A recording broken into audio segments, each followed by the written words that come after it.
Guys इसी बात पे एग्जाम्पल नंबर 14 को भी आप निपटा दीजिएगा। Example number 14 SL. अरोड़ा ये बुक है, इसको सॉल्व करा रहा है। System of particles and rotational motion ये चैप्टर है भाई, बहुत डिमांड थी इस चैप्टर की, तो लो इस चैप्टर को भी फिनिश करा देते हैं। तो उसी का ही एग्जाम्पल नंबर 14 आपके सामने ये है। हमसे कह रहा है कि एक constant torque acting on a wheel, एक व्हील है उस पर एक कांस्टेंट टॉर्क लग रही है। आगे कह रहा इफ स्टार्टिंग फ्रॉम रेस्ट, ओहो हो, ये बहुत अच्छी बात लिखी हुई है, बहुत अच्छा कहा है इन्होंने। Starting from rest the wheel makes an rotation in T second, और पहिया घूम करके एन रोटेशन कंप्लीट कर लेता है टी टाइम में। हमसे कह रहा तो आप ये शो करके दिखा दो जो एंगुलर एक्सेलरेशन होगा जिसको आप अल्फा कह रहे हो उसकी वैल्यू ये होगी। तो ये आपको प्रूफ करके दिखाना, तो हम प्रूफ कर देंगे। यहाँ पर लिखोगे सॉल्यूशन। आप एक बात बताओ, जब व्हील स्टार्ट नहीं हुआ था, स्टार्टिंग फ्रॉम रेस्ट था, तो ओमेगा नॉट की वैल्यू कितनी होगी?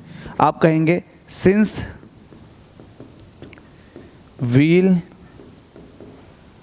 Starting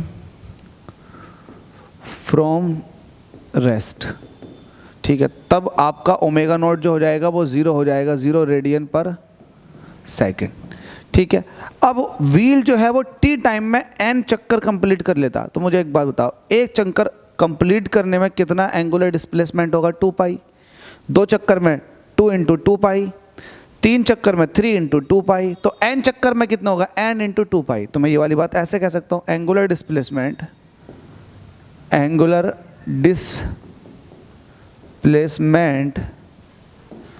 in n rotation,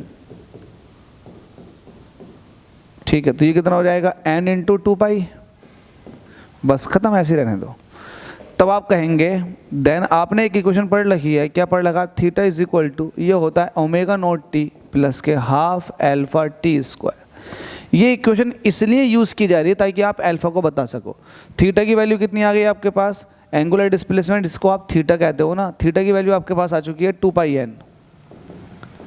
omega naught ये 0 है, जिसकी वजह से ये टर्म 0 हो जाएगा, यहाँ से बचेगा सिर्फ हाफ अल्फा और टी स्क्वायर। आपको अल्फा चाहिए ना, तो अल्फा इज इक्वल टू हो जाएगा, देखो 2 मल्टीप्लाई में आ जाएगा, ये हो जाएगा 4 पाई n, और टी स्क्वायर डिवाइड में आ जाएगा, तो अल्फा इज इक्वल टू हो जाएगा 4 पाई n अपॉन टी स्क्वायर। तो यही चीज़ आपको प्रूफ करनी थी।